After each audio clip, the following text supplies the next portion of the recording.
পকেটে কি পরিমাণ টাকা থাকলে বা ব্যাংকে কত টাকা থাকলে বা কত টাকার মালিক হলে কোরবানি আবশ্যক। 2 নম্বর লিখেছেন যে কোরবানি একাকী দেওয়া উত্তম নাকি সবাই মিলে একসাথে শরিকানায় কোরবানি দেওয়া উত্তম। 2টি প্রশ্নের উত্তর আমরা এখন জানবো ইনশাআল্লাহ। 1 নম্বর, আল্লাহ রাসূল সাল্লাল্লাহু আলাইহি ওয়াসাল্লাম বলছেন, মান দাহা সাআতান ওয়া লাম ইদাহি ফালা ইয়াকরাবান্না মুসাল্লানা। যে ব্যক্তির সামর্থ্য আছে কোরবানি দেওয়ার অথচ সে কোরবানি দিল না, সে যেন আমার ঈদগাহের ধারে কাছে না আসে। নাউজুবিল্লাহ। মানে সামর্থ্য থাকা সত্ত্বেও কেউ যদি কোরবানি না দেয়। এখন এটার সামর্থ্য, কোন সামর্থ্যের কথা বলা হয়েছে হাদিসের মধ্যে, এখানে আপনাকে বুঝতে হবে। জাকাত আবশ্যক যাদের উপরে, জাকাত ফরজ, একটা মূলনীতি মাথায় রাখবেন, জাকাত ফরজ যাদের উপরে, কোরবানি ওয়াজিব তাদের উপরে।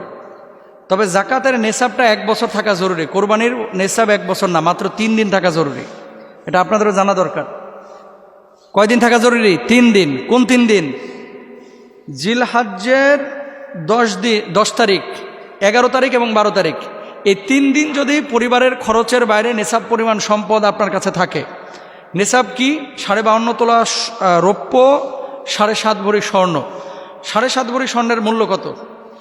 7.5 ভরি স্বর্ণের মূল্য এখন প্রায় 7 লক্ষ টাকার মতো। আর রৌপ্যের মূল্য কত? রৌপ্যের মূল্য 52.5 তোলা রৌপ্যের মূল্য 60 থেকে 80 হাজার টাকা। তো ইসলামিক স্কলাররা রৌপ্যের মূল্যটাকে স্ট্যান্ডার্ড ধরতে বলেন। কেন? তাহলে আমলটা সমৃদ্ধ হবে। জাকাতের ক্ষেত্রে রৌপ্যের মূল্যটাকে গ্রহণ করতে বলেন। কেন? যাতে করে গরিব লাভবান হয়। তাহলে আপনার কাছে যদি 60,000 টাকা সমপরিমাণ অতিরিক্ত টাকা থাকে এই 3 দিন, 10, 11, 12, এই 3 দিন যদি এই পরিমাণ টাকা থাকে, তাহলে আপনি কোরবানি দিবেন। আপনি বলবেন যে হুজুর 60,000 টাকা আমি কি কোরবানি দেব? 60,000 টাকা আপনি তো একটা ছাগল কোরবানি দিতে পারেন।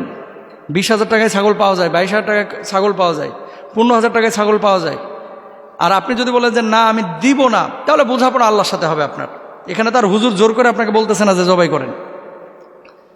আর যদি আপনি 7 লক্ষ টাকার হিসাব করেন স্বর্ণের মান হিসাবে, তাহলে কিন্তু অধিকাংশ মানুষের উপরে কোরবানি আবশ্যক না। 7 লক্ষ টাকা কয়টা মানুষের আছে?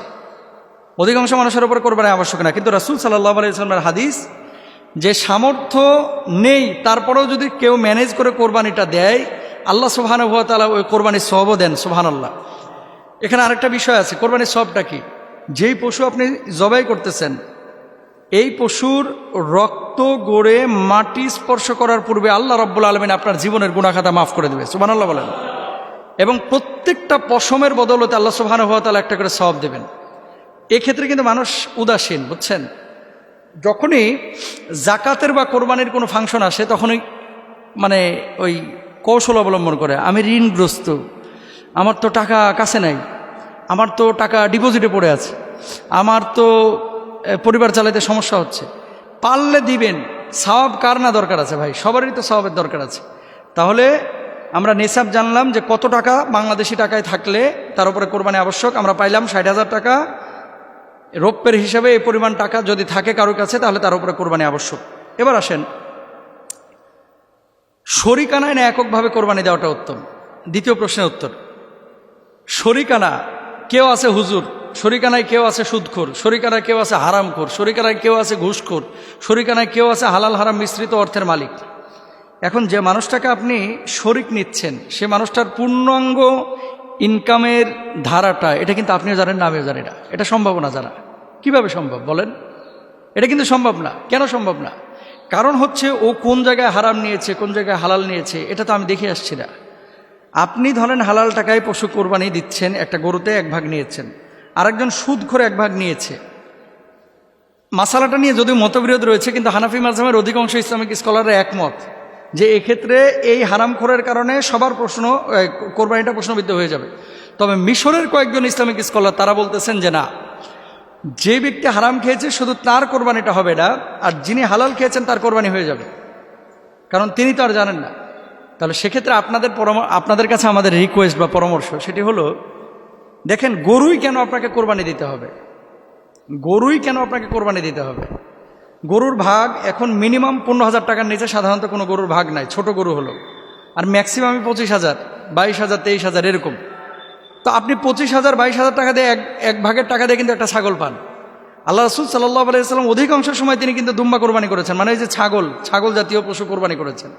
একটা নিজের পক্ষ থেকে, নিজের জন্য, আর আরেকটা হচ্ছে উম্মতের পক্ষ থেকে সওয়াবের জন্য আর কি করেছেন। তো রাসূল যদি ছাগল টাইপের পশু কোরবানি করতে পারে, তা আপনি আমি কেন খালি গরুর দিকে ঝুঁকতেছি? হুজুর গরুর গোস্তের স্বাদ বেশি, এই জন্য খালি গরুর দিকে আমরা ঝুঁকি। হুজুর গরুর গোস্তটা একটু খাইতে ভালো না, জিব্বার স্বাদের লাগে যদি সুদখোরের সাথে ঢুকেন, ও তো আপনার কোরবানিটা বরবাদ করে ফেলবে। এই জন্য আমরা খেয়াল করব, কোনো সুদখোর ঘুষখোরের সাথে আমি কোরবানি দিব না। দরকার হয় ওই মাদি ছাগল দিয়েও কোরবানি দেওয়া যায়, কিন্তু মাদি ছাগল পেটে বাচ্চা না থাকলে, এগুলো তো 12-13 হাজার টাকা তো পাওয়া যায়। আপনি একটা ছোট্ট মাদি ছাগল নিয়ে এসে কোরবানি দেন, তারপরও কোনো ঘুষখোরের সাথে কোনো মোটা তাজা গরুতে অংশ নেবেন না। আল্লাহ তাআলা আমাদের বোঝার তৌফিক দান করুন।